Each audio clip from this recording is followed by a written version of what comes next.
Hello everyone. So we are studying the chapter The Making of Global World. Today we are in the last topic of the chapter, that is rebuilding a world economic, the post-war era. Second world war जो कि first world war के 2 decade बाद ही शुरू हो चुका था, जिसमें world की फिर से बड़ी बड़ी इंडस्ट्रियलिस्ट कंट्री एक दूसरे के आमने सामने थी। जो 2 बड़े ग्रुप इस सेकेंड वर्ल्ड वॉर को लड़ रहे थे, उनमें से जो पहला ग्रुप था वो था एक्साइज पावर, जिसमें शामिल थे Nazi German, Japan and Italy. Second group जिन्हें एलाइज के नाम से जानते थे, वे थे Britain, France, Soviet union and US. ये युद्ध, ये सेकेंड वर्ल्ड वॉर 6 सालों तक चला और वर्ल्ड के बहुत से जगहों में ये युद्ध लड़ा गया। यहाँ लैंड्स में, वाटर में, एयर में, सारी जगहों पे ये युद्ध लड़ा गया। इस युद्ध में भी बहुत सा डिस्ट्रक्शन और डेथ हुए। Near about 60 million peoples are died, जो कि 1939 जब युद्ध शुरू हुआ था उस समय के वर्ल्ड पॉपुलेशन का नियर अबाउट 3% है, जिसमें मरने वाले लोग डायरेक्टली या इनडायरेक्टली इस वॉर में इन्वॉल्व थे। ज़्यादातर जो लोग मारे गए वे आउटसाइड ऑफ द बैटलफील्ड, मतलब जहाँ युद्ध लड़ा जा रहा था उसके बाहर की जगहों में ज़्यादातर लोग मारे गए। इसमें जो मैंने आपको डाटा बताया मरने वाले लोगों का, उसमें सोल्जर से ज़्यादा सिविलियन लोग शामिल थे। यूरोप और एशिया के तो बड़े बड़े शहरों में एरोप्लेन के द्वारा एरियल बम्बार्डिंग की गई, पूरी तरह से डिस्ट्रक्ट कर दिया गया, पूरी तरह से तबाह कर दिया गया बहुत सी जगह, बहुत से शहरों को। हमने जापान में हुए बम्बार्डिंग, हिरोशिमा और नागासाकी के बारे में पढ़ा है, जाना है, सुनते आए हैं। इस युद्ध में इकोनॉमिक डिसवास्टमेंट और सोशल डिस्ट्रक्शन फिर से पूरे वर्ल्ड को घेरने लगा।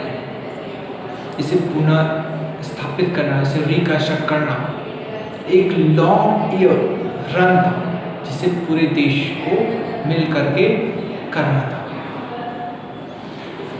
इन रिकंस्ट्रक्शन में जिन्होंने बढ़ के हिस्सा लिया वे थे फर्स्ट यूएस, जिन्होंने डोमिनेंट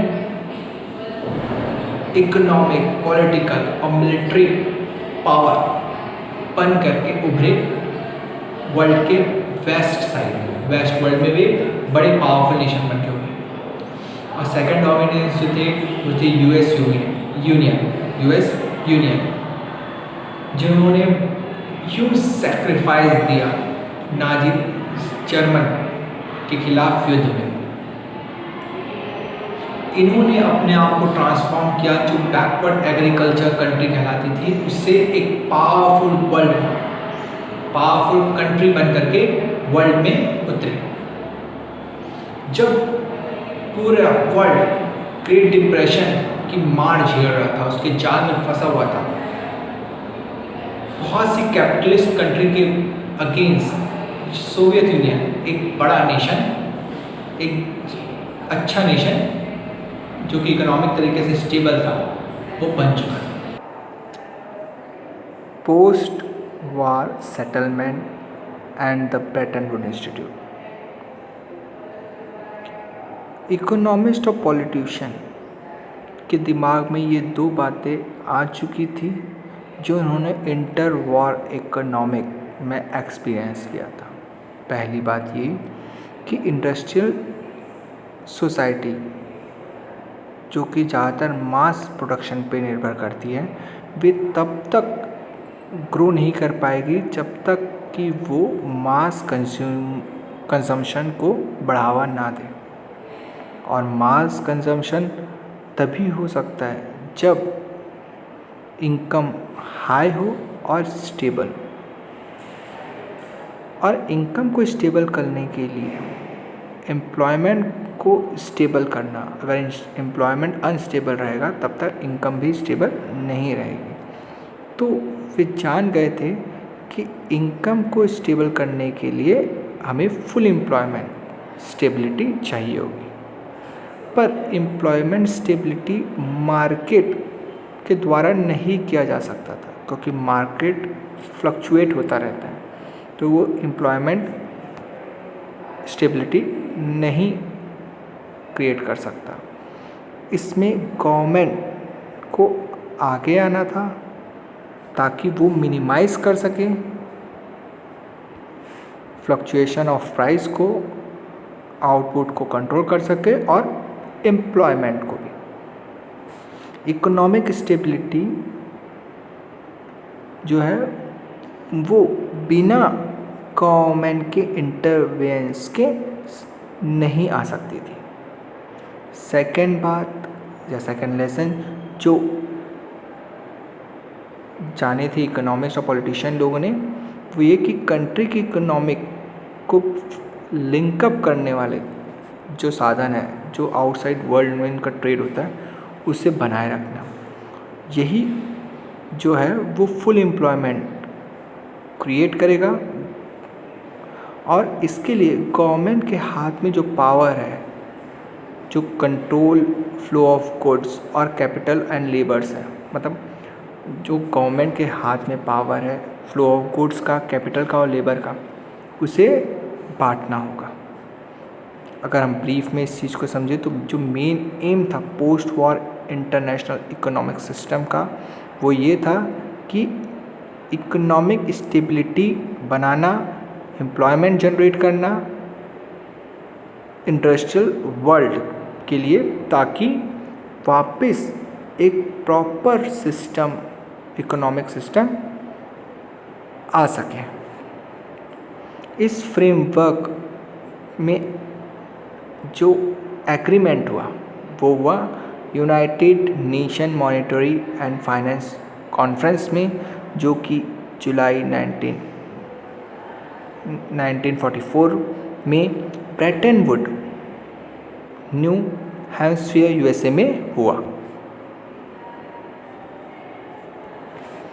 ब्रेटन वुड कॉन्फ्रेंस में इंटरनेशनल मॉनेटरी फंड, जिसे आईएमएफ के नाम जाना जाता है, उसे इस्टेब्लिश किया गया, जो डील करेगा एक्सटर्नल सरप्लस और defects of its member nation का। इसके साथ साथ international bank for reconstruction and development, जिसे आमतौर पर वर्ल्ड बैंक के नाम से जाना जाता है, उसे भी स्थापित किया गया ताकि फाइनेंस पोस्ट वार रिकंस्ट्रक्शन किया जा सके।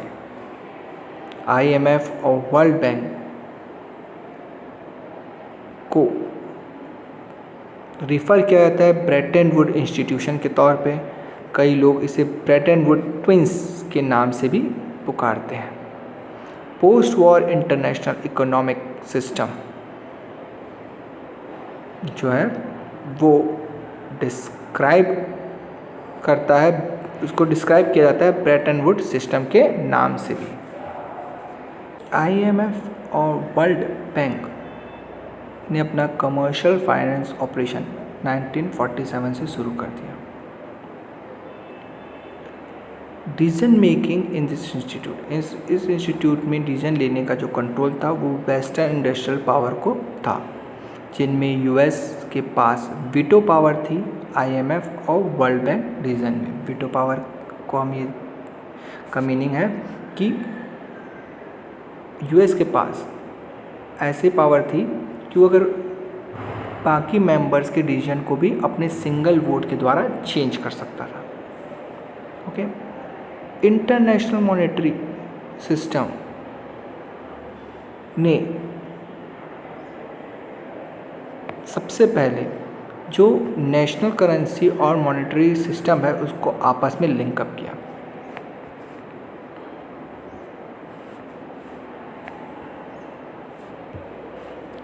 ब्रेटन वुड सिस्टम बेस था एक्सचेंज रेट पे, एक फिक्स एक्सचेंज रेट पे बेस था। इस सिस्टम में नेशनल करेंसी, अगर हम एग्जांपल देख ले इंडियन रुपीज़ है, उसको पैक्ट किया गया डॉलर से एक फिक्स एक्सचेंज रेट पे, और डॉलर को इटसेल्फ एंकर्ड किया गया गोल्ड से एक फिक्स प्राइस पे। $35 equal to 1 ounce of gold, मतलब $35 से हम 1 ounce गोल्ड का खरीद सकते हैं। उसके हिसाब से इन्हें एक फिक्स एक्सचेंज रेट पे स्थापित किया गया। आइए अब हम अर्ली पोस्ट वॉर के बारे में जान लेते हैं। ब्रेटन वुड्स सिस्टम जो है, उन्होंने एक ऐसे युग की शुरुआत करी जिसमें ट्रेड और इनकम अच्छे से ग्रो कर पाए। वेस्टर्न इंडस्ट्रियल नेशन और जापान ने इसका फ़ायदा भी उठाया। वर्ल्ड ट्रेड जो है वो ग्रो करने लगा 8% से 1950 से 1970 के बीच में, और इनकम भी 5% तक लोगों की बढ़ गई। ये जो ग्रोथ है वो स्टेबल रहा, इसमें ज़्यादा फ्लक्चुएशन नहीं आए। एम्प्लॉयमेंट में थोड़े बहुत फ्लक्चुएशन देखने को मिले, जो कि एवरेज 5% था इंडस्ट्रियल कंट्रीज़ में। इस डेकेड में वर्ल्ड में एक टेक्नोलॉजी और एंटरप्राइज को भी बढ़ावा मिला। डेवलपिंग कंट्रीज जो थी वे एडवांस इंडस्ट्रियल कंट्री को कैचअप करने के लिए, मतलब कह सकते हैं उनके समक्ष खड़े होने के लिए, उनकी तरह डेवलप होने के लिए आगे बढ़ रही थी। इसी कारण ऐसी डेवलपिंग कंट्री ने बहुत amount as a capital, industrial plants, equipment और मॉडर्न टेक्नोलॉजी में इन्वेस्ट किया। Decolonization and independence. Second world war के बाद वर्ल्ड का लार्ज पार्ट जो अभी भी यूरोपियन कॉलोनियल रूल में था, वे आज़ाद हो गए। नेक्स्ट 2 डेकेड्स में एशिया और अफ्रीका के बहुत से देश फ्री और इंडिपेंडेंट नेशन बन गए। वे अब तक गरीबी की मार झेल रहे थे, रिसोर्सेज की कमी और इकोनॉमिक और सोसाइटी हैंडीकैप्ड होने का कारण जो था वो था long period of colonial rule. वे बहुत ही बुरी स्थिति में अपनी लाइफ जी रहे थे। IMF और वर्ल्ड बैंक जो डिज़ाइन किए गए थे फाइनेंशियल नीड पूरा करने के लिए सिर्फ इंडस्ट्रियल कंट्रीज़ की, वे भी इन नए आज़ाद हुए देश के पॉवर्टी और डेवलपमेंट पे अपना ध्यान नहीं लगा रहे थे। यूरोप और जापान जिन्होंने अपनी इकोनॉमिक स्थिति बहुत मजबूत कर ली थी, अब वो बहुत कम डिपेंडेंट थे IMF और वर्ल्ड बैंक के ऊपर। 1950 में ब्रेटन वुड इंस्टीट्यूट्स अब अपना अटेंशन डेवलपिंग कंट्री की तरफ रुख कर रहा था।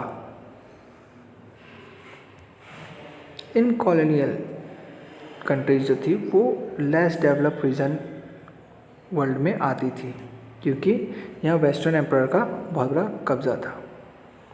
ये नई आज़ाद देश जो है वो बहुत ज़्यादा प्रेशर झेल रही थी, क्योंकि उनकी बड़ी पॉपुलेशन पॉवर्टी की मार झेल रही थी, गरीबी की मार झेल रही थी। इंटरनेशनल जो एजेंसीज है वे इन पे ध्यान नहीं दे रही थी, क्योंकि कॉलोनियल पावर अभी भी इन पे कब्ज़ा जमाए रखना चाहता था।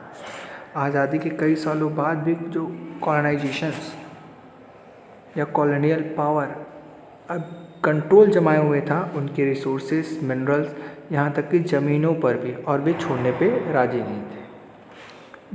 लार्ज कॉरपोरेशन हैं जो पावरफुल कंट्रीज़ हैं, वे नेचुरल रिसोर्सेस को कम कीमत पर हासिल करना चाहती थी। एट द सेम टाइम जो डेवलपिंग कंट्रीज़ थी उनको कोई बेनिफिट नहीं मिल रहा था इस fast going western economic institute से। 1950 से 1960 तक उनकी स्थिति बुरी होती गई, जिसके बाद उन्होंने खुद का एक बड़ा ग्रुप बना लिया जिसमें 77 कंट्रीज़ थी, जिसे G77 के नाम से जाना जाता है। इन्होंने एक new international economic order, new short form में बनाया। इस न्यू सिस्टम में वे वापस अपना कंट्रोल नेचुरल रिसोर्सेज पे करने लगे, वो डेवलपमेंट में आगे बढ़ने लगे ताकि, और ये डेवलपमेंट पाएंगे कैसे, तो डेवलपमेंट के लिए वे फेयर प्राइस चाहते थे अपने रॉ मटेरियल का, बेटर एक्सेस चाहते थे मैन्युफैक्चरिंग गुड्स डेवलप कंट्री के मार्केट से। आइए अब हम देख लेते हैं end of Bretton Wood and the beginning of globalisation. कैसे ब्रेटन वुड जो इंस्टीट्यूट है वो जो ब्रेटन वुड जो समझौता हुए थे वो ख़त्म हुआ और ग्लोबलाइजेशन शुरू हुआ। तो ये जो स्टेबिलिटी जो क्रिएट की गई थी Brayton would say, way post war world में ज़्यादा समय तक नहीं रह पाई। 1960 में अचानक कीमतें बढ़ने के कारण यूएस फाइनेंस और कॉम्पिटिटिव स्ट्रेंथ कमज़ोर पड़ने लगे। यूएस डॉलर भी इसकी मार झेला और वो अपनी जो प्रिंसिपल करेंसी थी डॉलर, वो वैसे स्थिति नहीं बन पाई जो उस समय बनी हुई थी। एट जो गोल्ड रैशनल रेशो में उसको मेंटेन किया गया था वो गिरने लगी, मतलब फिक्स एक्सचेंज रेट जो है वो पूरी तरह से कोलैप्स हो गया। अब नया एक सिस्टम आया जिसे फ्लोटिंग एक्सचेंज रेट कहा गया। 1970 में इंटरनेशनल फाइनेंस सिस्टम जो है वो एक बदलाव लाया एक इम्पॉर्टेंट वे के साथ। जो डेवलपिंग कंट्री थी अब वो इंटरनेशनल इंस्टीट्यूट से लोन ना मिलने के कारण उन्हें फोर्सली वेस्टर्न कमर्शियल बैंक और प्राइवेट लीडिंग इंस्टीट्यूट से लोन लेना पड़ा, जिसके कारण वे बुरी तरीके से कर्ज पे डूब गई और इसके कारण उनकी इनकम भी कम हो गई और पॉवर्टी बढ़ने लगी। इसमें आने वाले जो देश है वो अफ्रीका और लैटिन अमेरिका है। इंडस्ट्रियल वर्ल्ड भी अनएम्प्लॉयमेंट की मार से नहीं बच पाया। मिड 70s से 90s तक वहाँ पे अनएम्प्लॉयमेंट बना रहा। 1970 में जो MNCs है उन्होंने अपना जो प्रोडक्शन है वो शिफ्ट कर लिया लो वेजेस एशियन कंट्री में, जहाँ पे मजदूरी बहुत कम थी, जहाँ पे आसानी से वो कम कीमत में माल बना सकते थे। चाइना जो अभी तक कटा हुआ था दुनिया से, उसने भी एक नया रिवॉल्यूशन लाया 1949 में। एक नई इकोनॉमिक पॉलिसी चाइना में जन्मी और सोवियत संघ कोलैप्स होने लगा। सोवियत स्टाइल जो कम्युनिज़्म है, इसमें जो ईस्टर्न यूरोप की बहुत सी कंट्रीज़ है वो वापस आज़ाद हो गई और वर्ल्ड इकोनॉमिक में अपना हिस्सा देने लगी, या हिस्सा मतलब वर्ल्ड इकोनॉमिक में शामिल होने लगी। वेजेस लो होने के कारण चाइना एक बड़ा अट्रैक्टिव इन्वेस्टमेंट बन गया इन MNCs के लिए, मल्टीनेशनल कंपनीज़ के लिए, ठीक है। और वर्ल्ड मार्केट पे अपना दबदबा बनाने के लिए इन लोगों ने वहाँ इन्वेस्ट करना शुरू कर दिया। आप लोगों ने नोटिस किया होगा कि जो आप टीवी, मोबाइल, बहुत से खिलौने यूज़ करते हैं वो चाइना में ही क्यों बनते हैं? क्योंकि चाइना में जो कॉस्ट स्ट्रक्चर होता है वो बहुत कम है।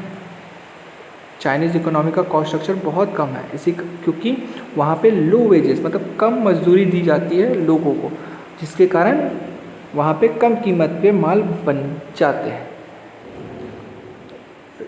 ये रिलोकेशन इंडस्ट्रीज़, है ना, जहाँ पे वेजेस कम है। इसके कारण ट्रेड और कैपिटल का फ्लो जो है वो लास्ट 2 डेकेड में वर्ल्ड इकोनॉमिक्स जियोग्राफी में ट्रांसफॉर्म्ड हो गया। इंडिया, चाइना और ब्राज़ील जैसी कंट्री में, जो अब रैपिडली इकोनॉमिक ट्रांसफॉर्मेशन की स्थिति में आ गए थे। ओके स्टूडेंट, मैं जान रहा हूँ ये चैप्टर थोड़ा लंबा खिंचा गया है, इसके बहुत से वीडियोस हैं, पर ये चैप्टर एक इम्पॉर्टेंट टॉपिक है एग्ज़ाम पॉइंट ऑफ व्यू, तो इसे मैंने डिटेल में और डीपली आपको अच्छे समझाया है। अगर आपको ये वीडियो अच्छा लगा है तो इसे लाइक करें। अगर आपको कोई डाउट है, कुछ चीज़ समझ में नहीं आ रही, तो आप इसे मुझसे कमेंट सेक्शन में पूछ सकते हैं, और जितना हो सके इस वीडियो को अपने दोस्तों को शेयर करें। Thank you.